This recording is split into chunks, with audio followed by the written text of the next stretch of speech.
आप सभी लोगों का स्वागत है आपके अपने यूट्यूब चैनल में, जिसका नाम है मैथ बाई चंदन शर्मा। आज का जो पेपर है वो RRB NTPC under graduate level का पेपर है, जो कि 20 अगस्त 2025 को ये पेपर हुआ है। सेकंड शिफ्ट का ये पेपर है। तो इसमें क्वांट के जो 30 महत्वपूर्ण क्वेश्चन पूछे गए हैं उनको मैं इस वीडियो में एक एक करके सॉल्व कराऊंगा। तो अगर वीडियो अच्छी लगे तो आप लाइक ज़रूर करें। अगर चैनल पर पहली बार विजिट कर रहे हैं तो चैनल को ज़रूर सब्सक्राइब कर लें। इससे पहले जितने शिफ्टों में पेपर हुए हैं उन सभी के सॉल्यूशन मैंने इस चैनल पर अपलोड कर दिया है। अगर आप इंटरेस्टेड हैं तो उसे भी जाके देख सकते हैं। उन सभी वीडियो से आपको बहुत कुछ सीखने को मिलेगा, क्योंकि मैं वीडियो में कोशिश करता हूं कि आपको उस तरीके से सॉल्व करना सिखाऊं जिस तरीके से आप एग्ज़ाम में अप्रोच कर सकते हैं, जिससे आप कम से कम समय में करेक्ट आंसर तक आसानी से पहुँच सकते हैं। तो चलिए मैं वीडियो स्टार्ट करता हूँ। पहला क्वेश्चन कह रहा है कि 125 सेंटीमीटर क्यूब आयतन वाले दो घनों को एक दूसरे के फलकों से जोड़ा जाता है, तो इस प्रकार बने घनाभ का संपूर्ण पृष्ठीय क्षेत्रफल कितना होगा। तो ये चित्र बना इसी के अकॉर्डिंग बनाना है।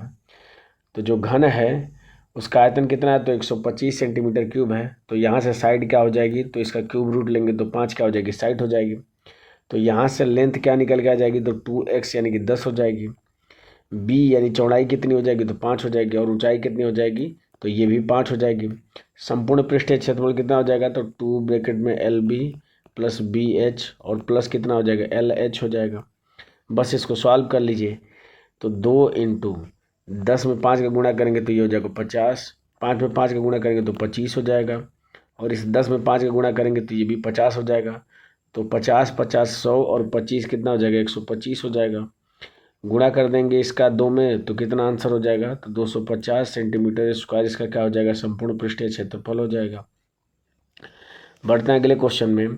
अगला क्वेश्चन कह रहा है कि 5 वर्ष पहले पिता की आयु उसके पुत्र की आयु के दोगुने से 14 वर्ष अधिक थे, तो अब से कितने वर्ष बाद उसकी आयु उसके पुत्र की आयु की दोगुनी हो जाएगी। तो मैं अगर पिता की वर्तमान आयु अगर एफ मानता हूँ, बेटे की अगर एस मानता हूँ, तो 5 वर्ष पहले इसकी आयु कितनी रही होगी, तो दोनों में से मैं 5 घटा दूंगा। तो पुत्र की आयु के दोगुने से, यानी अगर इसका दोगुना कर दूंगा, इससे 14 वर्ष अधिक होगी, यानी कि अगर इसमें 14 जोड़ देता हूँ तो उस समय पिता की आयु के बराबर हो जाएगी।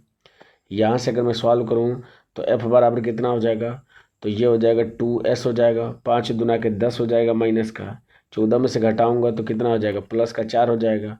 और 5 जब उधर जाएगा तो प्लस का 5 हो जाएगा।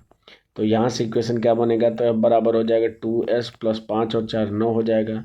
कह रहा है कि कितने वर्षों बाद उसके पुत्र की आयु की दोगुनी हो जाएगी। तो यहाँ पे जो वैल्यू आती है वही आंसर होता है। तो 9 वर्ष बाद क्या हो जाएगी, अपने पुत्र की आयु की दोगुनी हो जाएगी। बढ़ते हैं अगले क्वेश्चन पे। अगला क्वेश्चन कह रहा है कि पी क्यू आर ने क्रमशः 3:53:24 के अनुपात में धनराशि निवेश किया। यदि उन्होंने वर्ष के अंत में कुल 1280 का लाभ अर्जित किया, तो क्यू और आर के हिस्से में कितना अंतर है। तो अगर यही उनके लाभ का वैल्यू है, तो अगर मैं इन सबको जोड़ दूंगा तो 24 और 3 27 हो जाएगा। 27 में 53 जोड़ूंगा तो ये हो जाएगा 0 हो जाएगा। और 5 2 7 और 1 कितना हो जाएगा, 8 हो जाएगा, यानी 80 हो जाएगा। और इसी 80 की वैल्यू क्वेश्चन में दिया कितना है, तो 1280 दिया है। आपसे क्यू और आर के बीच अंतर का पूछ रहा है। तो अगर इनका अंतर मैं निकाल दूंगा तो 13 में से 4 जाएगा तो ये 9 हो जाएगा। 4 में से 2 जाएगा 2, यानी 29 की वैल्यू आपसे पूछ रहा है। तो यहाँ से मैं 1 की वैल्यू निकाल देता हूँ मैं। तो 8 से भाग करूँगा तो 8 एकम में 8 हो जाएगा, 4 48, 6 बार चला जाएगा। तो 29 की वैल्यू क्या आ जाएगी, तो 29 इंटू 16 हो जाएगी। गुणा करेंगे तो 9 और 6 के कितना हो जाएगा, 54। लास्ट में 4 आना चाहिए। लास्ट में 4 सिर्फ ऑप्शन नंबर 2 में दिया है, तो यही इसका करेक्ट आंसर हो जाएगा। आप गुणा करके इसकी वैल्यू निकाल भी सकते हैं कि 16 9 144 होता है। 14 कैरी हो जाएगा, 16 दुना के 32 और 4 36 और 10 कितना हो जाएगा, 46 हो जाएगा। बढ़ते हैं अगले क्वेश्चन पे। अगला क्वेश्चन कह रहा है कि एक जिले की जनसंख्या 3,73,000 है, जिसमें से 2,27,000 पुरुष हैं। अगर 69% जनसंख्या साक्षर है, यदि 69% पुरुष साक्षर हैं, तो कितने परसेंट महिलाएं साक्षर होंगी। तो जो टोटल जो जनसंख्या 69% साक्षर है, जिसमें से पुरुष भी 69% है, तो महिलाओं की भी संख्या कितनी होनी चाहिए, तो 69% ही होनी चाहिए। तब जाके पूरी जो जनसंख्या होगी वो 69% साक्षर होगी। तो इसका करेक्ट आंसर क्या हो जाएगा, 69% हो जाएगा। बढ़ते हैं अगले क्वेश्चन पे। अगला क्वेश्चन कह रहा है कि यदि 6 अंकों की संख्या जो कि आपको दी गई है 11 से विभाज्य है, तो नीचे दिए गए विकल्पों में से कौन सा विकल्प m और n के बीच में संभावित सही संबंध दे सकता है। तो n से विभाज्यता का नियम ये होता है कि किसी भी संख्या के सम स्थान के अंकों का योग और विषम स्थान के अंकों का योग का अंतर अगर या तो 0 हो या तो 11 से विभाजित होनी चाहिए। तो मैं अंतर निकाल देता हूँ। तो n प्लस 0 हो जाएगा और प्लस 4 हो जाएगा। ये बराबर किसका हो जाएगा? तो 0 प्लस m प्लस 9 के बराबर हो जाएगा। तो यहाँ से m माइनस अगर n निकालूंगा तो 4 में से 9 अगर घट जाएगा तो माइनस का 5 आएगा। और ये किस में दिया है? तो ये ऑप्शन नंबर 4 में दिख रहा है, तो यही इसका करेक्ट आंसर हो जाएगा। बढ़ते हैं अगले क्वेश्चन पे। अगला क्वेश्चन कह रहा है कि पाइप ए किसी टैंक को 13 घंटे में भर सकता है, पाइप बी 27 घंटे में भर सकता है और सी 19 घंटे में भर सकता है। यदि वे सभी एक साथ चालू कर दिया जाए तो उसी टैंक को भरने में कितना समय लगेगा? तो ए 13 घंटे में भर सकता है, बी जो है वो 27 घंटे में भर सकता है और सी जो है वो 19 घंटे में भर सकता है।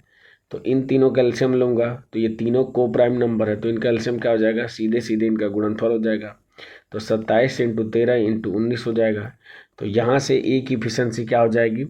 तो कुछ भी आती है ए की इफिशेंसी, मैं निकालता नहीं हूँ, ना ही बी की निकालता हूँ और ना ही सी की निकालता हूँ, क्योंकि मैं देख रहा हूँ कि सभी में 1111 सब में दिया है। इसका मतलब ये जो भी इफिशेंसी आएगी इनको जोड़ूंगा मैं तो 1111 आएगा ही आएगा। ठीक है, तो यहाँ से मैं डायरेक्ट चेक कर लेता हूँ। तो इस टोटल कार्य को इससे कराना है तो भाग दे दूंगा मैं। तो देखिए अगर इसका लास्ट डिजिट देखता हूँ तो 7 × 21, 9 में 1 का गुणा करूंगा तो क्या हो जाएगा? ऊपर 9 आ रहा है, नीचे आपका 1 है। तो देख लीजिए किस में 9 बन रहा है।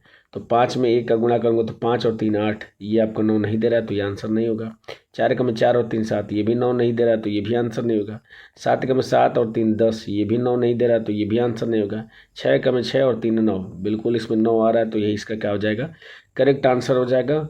हम इसी तरीके से अपना टाइम बचा भी सकते हैं। बाकी बेसिक से करना मैंने सिखाया है, आप बेसिक से कर भी सकते हैं। बढ़ते हैं अगले क्वेश्चन पे। अगला क्वेश्चन कह रहा है कि 65 का 65% 15 के 3/5 से कितना अधिक है? तो इस तरह का क्वेश्चन हर शिफ्ट में पूछा गया है और वैल्यू भी 65 का 65% ही दिया है। तो 65 का 65% कितना होता है? तो 42.25 होता है। और 15 का 3/5 निकालूंगा तो 5 × 15 यानी कि 3 × 9 हो जाएगा। 42 में से बस 9 घटा दूंगा तो वही आंसर हो जाएगा। तो 12 में से 9 हो जाएगा, 3 हो जाएगा, यानी कि 33.25 क्या हो जाएगा? इसका आंसर होगा, जो कि ऑप्शन नंबर 2 में दिया हुआ है। बढ़ते हैं अगले क्वेश्चन पे। अगला क्वेश्चन कह रहा है कि यदि पहली संख्या का 77% दूसरी संख्या के 3/4 भाग के बराबर है तो पहली संख्या का दूसरी संख्या से अनुपात कितना होगा? तो पहली संख्या यानी अगर x मानता हूँ इसका 77%, दूसरी संख्या अगर y मानता हूँ तो इसका 3/4, 3/4 को जब परसेंटेज में बदलूंगा तो 75% के बराबर होता है। तो इसके बराबर है तो यहाँ से परसेंटेज कट जाएगा। तो x/y इसका अनुपात क्या निकल के आ जाएगा? तो 75 और डिवाइडेड बाई 77 हो जाएगा, यानी कि 75:77 इसका करेक्ट आंसर हो जाएगा। बढ़ते हैं अगले क्वेश्चन पे। अगला क्वेश्चन कह रहा है कि निम्नलिखित का मान कितना होगा? तो इसको आप बेसिक से भी कर सकते हैं, इसको वैल्यू पुटिंग से भी आप कर सकते हैं। वैल्यू पुटिंग में बस ये ध्यान देना होता है कि आप ऐसी वैल्यू रखिए जिससे आपके ऑप्शन में जो 2 या 2 से अधिक ऑप्शन एक जैसे ना हो। ठीक है, तो मैं वैल्यू पुटिंग से इस क्वेश्चन को कर देता हूँ। बाकी आप बेसिक से इसको कर सकते हैं, मैं बेसिक से भी बता देता हूँ। तो अगर मैं ए की वैल्यू मान लेता हूँ कि 45 अंश है, क्योंकि 45 अंश रखने पर ऑप्शन में जितने भी ऑप्शन हैं सभी डिफरेंट आएंगे, तो 45 अंश पे इसका आंसर आसानी से निकल जाएगा। तो ये हो जाएगा 1 + 1 कितना हो जाएगा? √2 हो जाएगा। और ये कितना हो जाएगा? तो 45 अंश का मान 1 हो जाएगा, सेक 45 अंश का मान √2 हो जाएगा और प्लस 1 हो जाएगा और इंटू कितना हो जाएगा? √2 हो जाएगा। नीचे कितना हो जाएगा? तो ये हो जाएगा 1 हो जाएगा और प्लस √2 हो जाएगा, minus sec square minus ten square, इसकी वैल्यू 1 के बराबर होती है तो 1 हो जाएगा। तो 1 से 1 कैंसिल हो जाएगा। इस √2 का इसमें गुणा कर दूंगा तो √2 हो जाएगा और प्लस 1 हो जाएगा। और दूसरे ब्रैकेट में क्या हो जाएगा? तो 1 1 2 हो जाएगा। दोनों में से मैं क्या करता हूँ? तो √2 कॉमन ले लेता हूँ। तो ये कितना हो जाएगा? √2 और -1 हो जाएगा। नीचे क्या बचेगा? तो नीचे √2 बचेगा।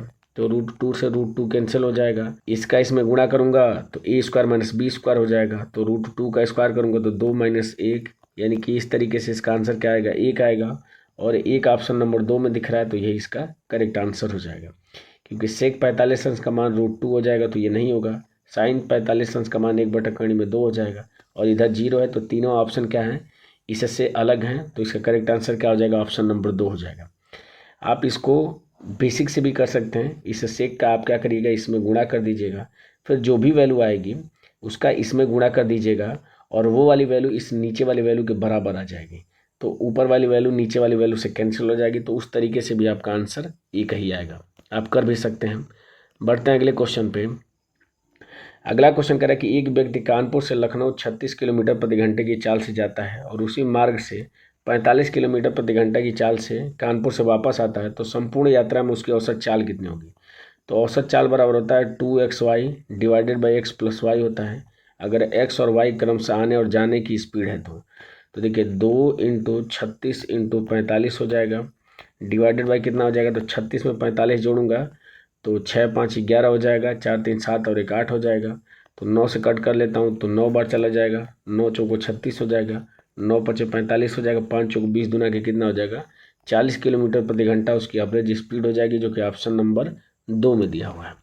बढ़ते हैं अगले क्वेश्चन पे। अगला क्वेश्चन कह रहा है कि प्रथम 174 सम संख्याओं का औसत कितना होगा। तो बस एक बढ़ा दीजिए तो 175 का हो जाएगा, इसका आंसर हो जाएगा। इसको मैंने बेसिक से करना सिखाया है, आप जाके पीछे वाली जो वीडियो है उनको चेक कर सकते हैं। बढ़ते हैं अगले क्वेश्चन पे। अगला क्वेश्चन कह रहा है कि एक थोक विक्रेता 8,000 के मूल्य वाली एक उत्पाद पर 15% की व्यापार छूट प्रदान करता है। पहली छूट देने के बाद वाले मूल्य पर ग्राहक को 5% की स्कीम छूट के लिए भी पात्र होता है। तो ग्राहक को कितने अंतिम मूल्य उसको भुगतान करना पड़ेगा, ये आपको बताना है। तो अंकित मूल्य 8,000 है, 15% की छूट दे रहा है, इसका मतलब कितना हो जाएगा, तो 85/100 हो जाएगा। और 5% की अगर अतिरिक्त छूट देता है तो ये हो जाएगा 95/100 हो जाएगा। इसको सिंप्लीफाई कर लेता हूँ तो 1 2 3 1 2 3 हो जाएगा। 2 से कट करूँगा तो ये 5 बार, ये कितनी बार चला जाएगा, तो 4 बार चला जाएगा। 5 से कट करूँगा तो ये कितना हो जाएगा, 17 पचे 85 हो जाएगा। तो 4 इंटू 17 इंटू 95 क्या हो जाएगा, इसका आंसर हो जाएगा। तो आप ऑप्शन से इसको निकाल सकते हैं, तो डिजिट सम में निकाल लेता हूँ तो इसका हो जाएगा 4 हो जाएगा, इसका 7 और 1 8 हो जाएगा, इसका 5 हो जाएगा। 8 पचे 40, 4 चौको 16, 16 का डिजिट सम होता है 7, यानी जो भी आपका आंसर होगा उसका डिजिट सम 7 होना चाहिए। तो देख लीजिए, तो 6 6 12 4 16, 16 का डिजिट सम 7 होता है तो ये हो सकता है। 8 6 14 का डिजिट सम 5 हो जाएगा तो ये नहीं होगा। 6 6 12 का डिजिट सम 3 होगा तो ये भी नहीं होगा।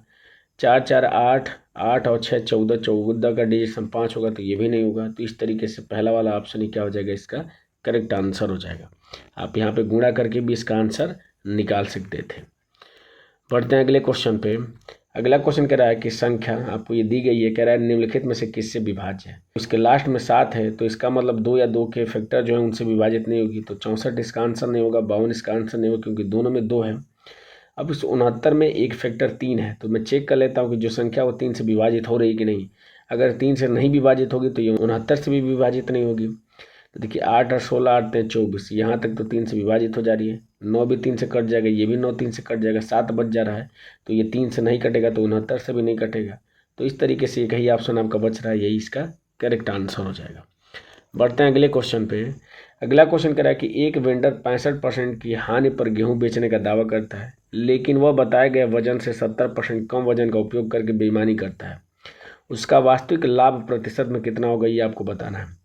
तो कह रहा है कि मैं आपको अपनी जेब से 100 रुपया लगा रहा हूँ, लेकिन आपसे 65% की हानि यानी कि 35 रुपया सिर्फ आपसे ले रहा हूँ। लेकिन वजन में वो पैसा ले रहा है 1000 ग्राम का, लेकिन दे कितना रहा है, तो 70% कम यानी कि 300 ग्राम दे रहा है।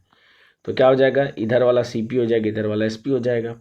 तो सिंप्लीफाई कर लेता हूँ तो 3 जीरो से 1 2 3 जीरो कैंसिल हो जाएगा।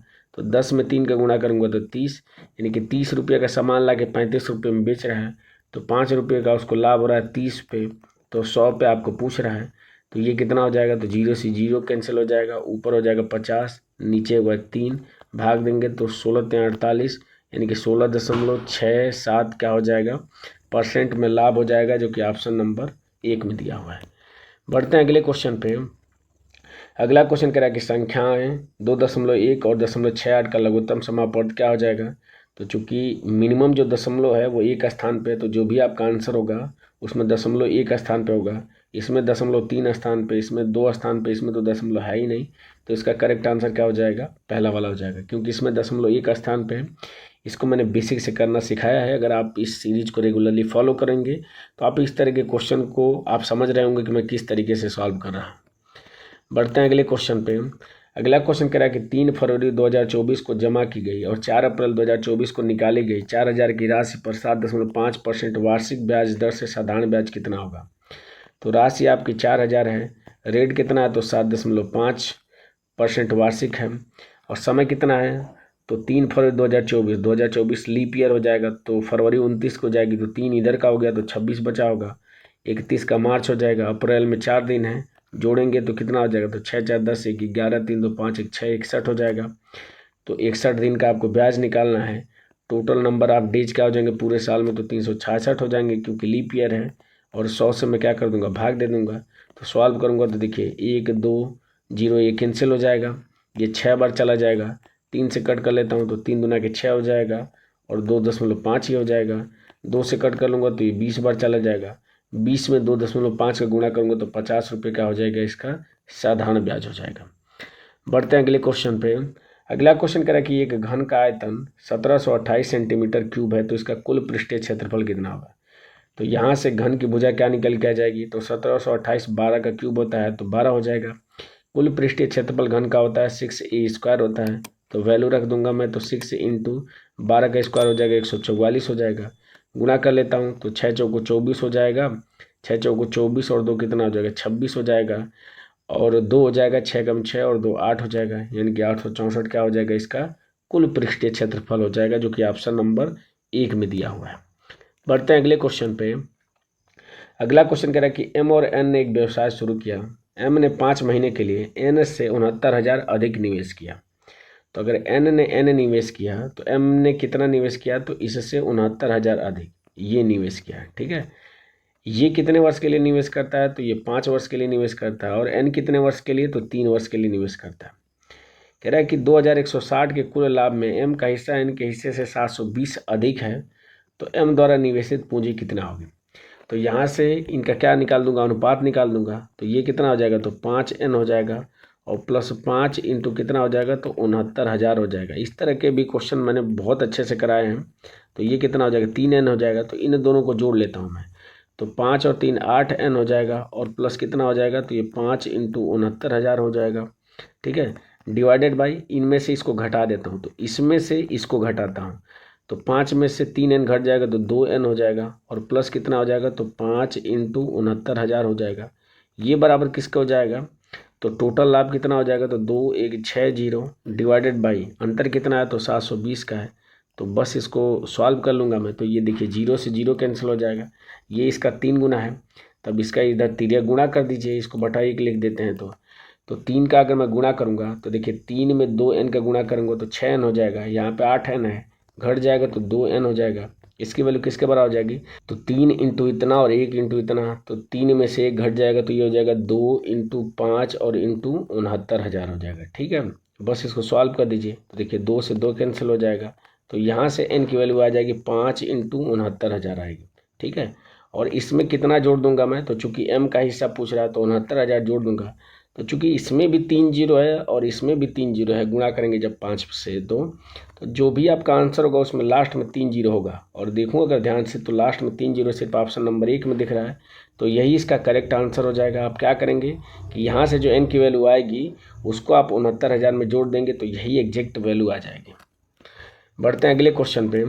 अगला क्वेश्चन कह रहा है कि सपना ने 20,700 के धनराशि में से कुछ धनराशि 9% वार्षिक साधारण ब्याज की दर से और शेष धनराशि 14% वार्षिक साधारण ब्याज की दर से निवेश की। यदि उसे 3 वर्षों के बाद दोनों निवेशों में बराबर ब्याज प्राप्त होता है, तो 9% वार्षिक साधारण ब्याज की दर से निवेश की गई धनराशि कितनी है, ये आपको बतानी है।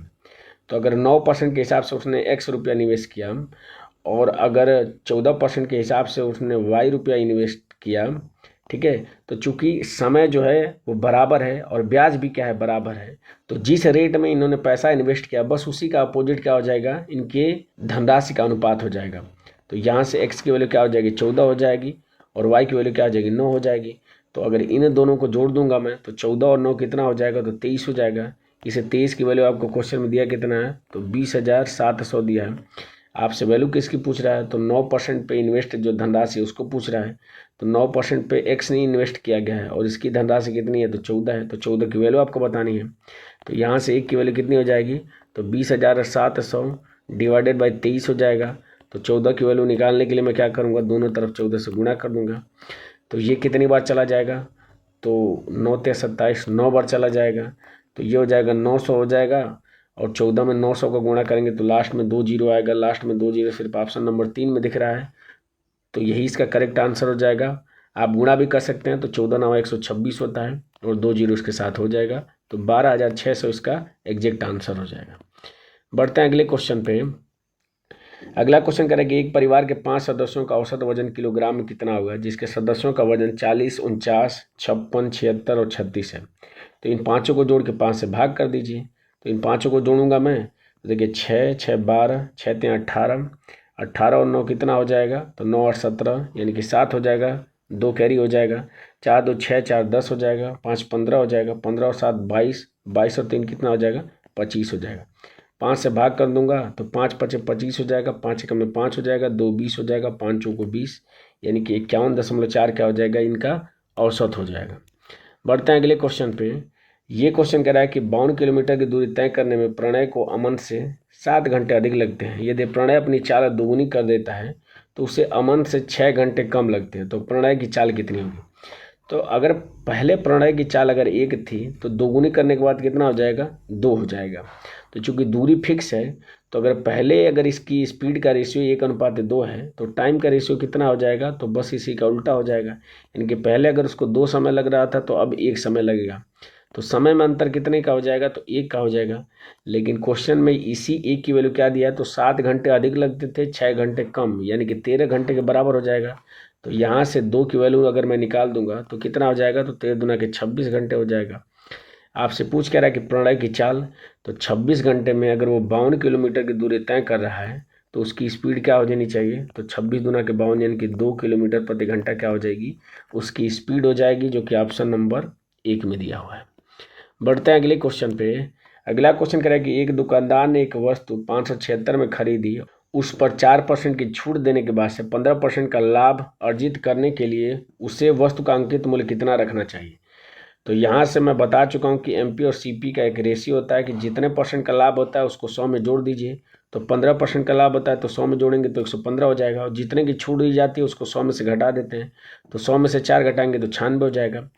तो यहाँ से इसी 96 की वैल्यू कितना दिया है, तो 576 दिया है।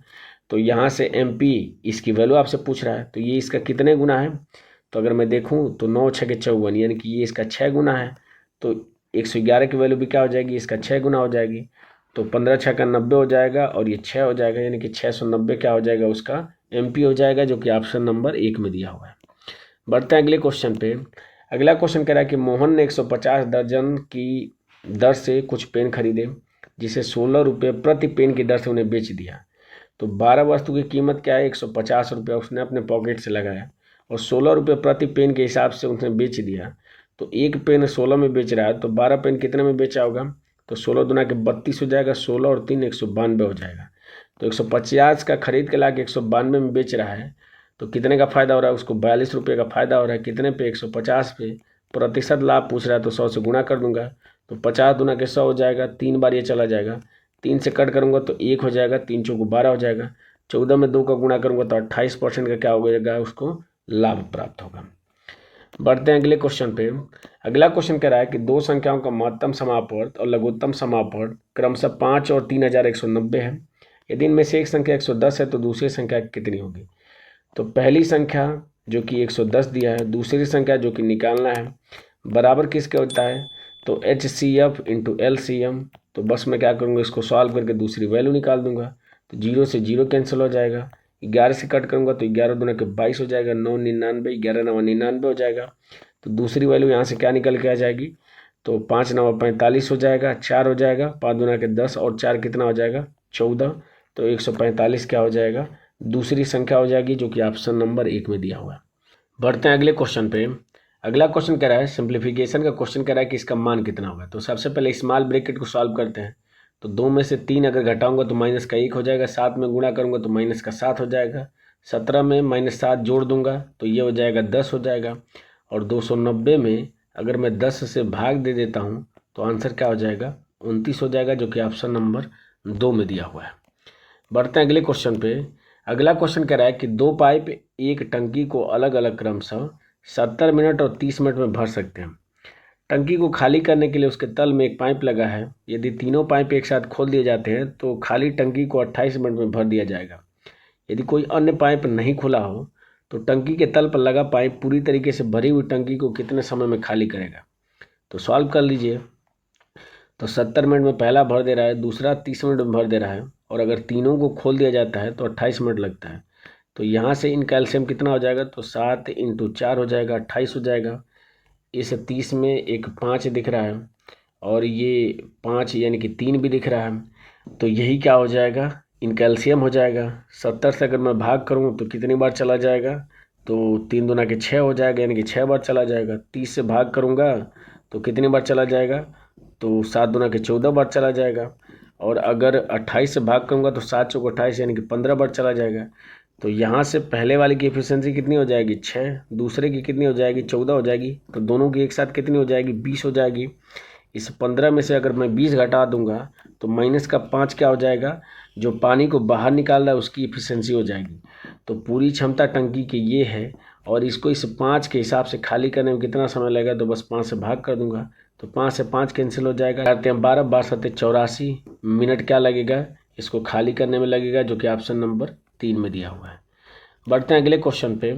अगला क्वेश्चन कह रहा है कि 18 पेन और 4 पेंसिल का मूल्य 200 रुपया है। यदि पेन का मूल्य 1 रुपये कम हो जाता है और पेंसिल का मूल्य 3 रुपये बढ़ जाता है, तो 19 पेन और 3 पेंसिल का मूल्य 151 हो जाता है। तो 12 पेन और 10 पेंसिल का वास्तविक मूल्य कितना होगा, ये आपको बताना है। तो इस तरह के क्वेश्चन को मैंने बेसिक से करना सिखाया है, आप बेसिक से एक्स मान के कर सकते हैं, पर मैं इसमें कुछ अलग तरीके से आपको बताऊंगा। तो देखिए, आपसे 12 पेन और 10 पेंसिल की कीमत आपसे पूछ रहा है। तो पेन की कीमत कुछ भी हो, जैसे मान लेता हूँ कि x है पेन की कीमत, तो 12x + 10y, अगर पेंसिल की कीमत y मानता हूँ तो इसकी वैल्यू आपसे पूछ रहा है। तो दोनों में से आपको दिख रहा है कि 2 कॉमन है, यानी कि जो भी आपका आंसर आएगा वो 2 से डिविजिबल होना चाहिए। इसके लास्ट में 9 है, इसके लास्ट में 3 है, तो ये दोनों ऑप्शन इसके नहीं हो सकते। यानी कि इसका मतलब या तो 2 होगा या तो 4 होगा, यानी कि 2 ऑप्शन तो ऐसे ही हमारे एलिमिनेट हो गए। अब देखिए मैं किस तरीके से इस क्वेश्चन को कर रहा हूँ। देखिए 18 पेन और 4 पेंसिल मैं लिख दे रहा हूँ कि 18x और 4y, इसकी कीमत कितनी है, तो 200 है। ठीक है, 2 से मैं भाग कर दे रहा हूँ, तो 2 9 18 यानी कि 9x और प्लस कितना हो जाएगा, तो 2y, ये बराबर किसके हो जाएगा, तो 100 के बराबर हो जाएगा। तो यहाँ से अगर मैं 2y की कीमत निकालता हूँ तो ये कितना हो जाएगा, तो 100 - 9x हो जाएगा। ठीक है, और यहाँ पे क्या निकालना है, हमें 10y निकालना है, तो 5 से मैं गुणा कर देता हूँ। तो अगर 5 से गुणा करूँगा तो इधर कितना हो जाएगा, तो ये हो जाएगा 500 हो जाएगा, और -9 × 5 = 45x हो जाएगा। ठीक है, यानी कि अगर मैं इसकी जगह पे इसको रख देता हूँ तो ये कितना हो जाएगा, तो 500 हो जाएगा, और माइनस कितना हो जाएगा, तो 45 में से 12 घट जाएगा, तो 45 में से 12 घट जाएगा तो 33x हो जाएगा। और इसी की वैल्यू आपको कुछ बतानी है कि इसी की वैल्यू कुछ होगी। ठीक है, अब अगर हम ऑप्शन पे आते हैं तो दोनों जो ऑप्शन है 434 और 430, ये दोनों 400 के करीब हैं, और x की जो भी वैल्यू होगी पेन की कीमत वो तो दशमलव में होगी नहीं, नॉर्मल सी बात है कि दशमलव में नहीं होगी। ठीक है, तो मैं 1 2 रख के चेक कर लेता हूँ। तो अगर x की वैल्यू 1 रखूँगा तो 500 में से अगर मैं 33 घटा देता हूँ तो ये क्या हो जाएगा, तो 7 हो जाएगा, 6 हो जाएगा ये, और ये 4 हो जाएगा, 467 हो जाएगा, कोई भी 467 नहीं होगा। तो अब x की वैल्यू 2 रख देता हूँ, तो 33 दूना के 66 हो जाएगा। तो इसी में से क्या करता हूँ, एक बार 33 घटा देता हूँ, क्योंकि एक बार तो 33 घटा चुका हूँ। या 500 में से आप 66 डायरेक्ट घटा दीजिए, या 467 में से 33 घटा दीजिए, तो ये 4 हो जाएगा, ये 3 हो जाएगा, ये 4 हो जाएगा। 434 आपको दिया है ऑप्शन नंबर 2 में, तो यही इसका क्या हो जाएगा, करेक्ट आंसर हो जाएगा। 430 नहीं प्राप्त होगा। तो इस तरीके से भी आप क्वेश्चन को सॉल्व करना सोच सकते हैं। बाकी आप बेसिक से सॉल्व कर सकते हैं, आप बिल्कुल आंसर निकाल सकते हैं, पर मुझे लगता है कि ये तरीका सही है। बढ़ते हैं अगले क्वेश्चन पे। अगला क्वेश्चन कह रहा है कि निम्नलिखित का मान कितना होगा। सिंप्लीफिकेशन का क्वेश्चन है, तो भाग देंगे तो ये कितनी बार चला जाएगा, तो 10 बार चला जाएगा।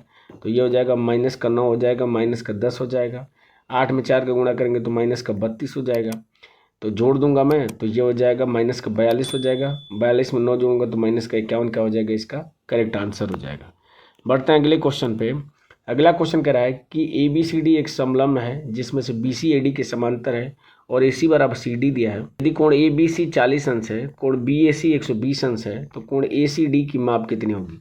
तो इस तरह के क्वेश्चन हर शिफ्ट में आए हैं, मैं एकदम करा चुका हूँ, और कॉन्सेप्ट भी आपको याद हो चुका होगा। यहाँ पर मैं डायरेक्ट लिख देता हूँ, आप कर लीजिएगा चित्र बना के। तो ABC की अगर बात करता है तो कोण B का मान अगर 40 अंश है, यहाँ पे कोण A का मान अगर 120 अंश है, तो कोण C का मान कितना हो जाएगा, तो 120 में अगर 40 जोड़ दूंगा तो 160, 180 में से 160 घटाऊंगा तो 20 अंश क्या हो जाएगा, कोण C का मान हो जाएगा। ठीक है, तो देखिए चित्र आपका कुछ इस तरीके से बनेगा। तो ये जो कोण अगर 20 अंश आ गया है तो ये भी कोण कितने अंश का हो जाएगा, 20 अंश का हो जाएगा। और ये वाली भुजा इस वाली भुजा के बराबर है, तो अगर ये 20 अंश का है तो ये भी 20 अंश का हो जाएगा। आपसे इस कोण की माप पूछ रहा है, तो 20 20 40 हो जाएगा। 180 में से 40 घटाऊंगा तो 140 का हो जाएगा, इसका करेक्ट आंसर हो जाएगा। बढ़ते हैं अगले क्वेश्चन पे। अगला क्वेश्चन कह रहा है कि निम्नलिखित को सरल कीजिए। तो सिंप्लीफिकेशन का क्वेश्चन है, आप सॉल्व कर लीजिए। तो एक्स स्क्वायर कहीं पे भी नहीं दिया ऑप्शन में, तो एक्स स्क्वायर को नहीं निकालूंगा, तो यहाँ पे माइनस आएगा, यहाँ पे भी माइनस आएगा एक्स का कोफिशिएंट। तो ये तो प्लस है तो ये नहीं होगा, ये भी नहीं होगा। तो या तो पहला हो सकता है या तो दूसरा हो सकता है। कांस्टेंट वाली वैल्यू देखूँ तो यहाँ पे आपका प्लस में आएगा और माइनस माइनस प्लस में आएगा। तो ऊपर वाली वैल्यू माइनस है तो ये भी नहीं होगा। तो इस हिसाब से ऑप्शन नंबर 2 इसका क्या हो जाएगा, करेक्ट आंसर हो जाएगा। तो इस तरीके से RRB NTPC under graduate level का जो पेपर हुआ था 20 अगस्त को सेकेंड शिफ्ट में, उसमें क्वांट के जो 30 महत्वपूर्ण क्वेश्चन पूछे गए थे उनको मैंने इस वीडियो में एक एक करके सॉल्व करा दिया है। मुझे उम्मीद है कि ये वीडियो आपको अच्छी लगी होगी, इन्फॉर्मेटिव लगी होगी। वीडियो अगर अच्छी लगी हो तो लाइक ज़रूर करें। वीडियो में अंत तक बने रहने के लिए आपका धन्यवाद। मिलते हैं आपसे अगले पेपर में अगली वीडियो के साथ, तब तक के लिए जय हिंद और बाय।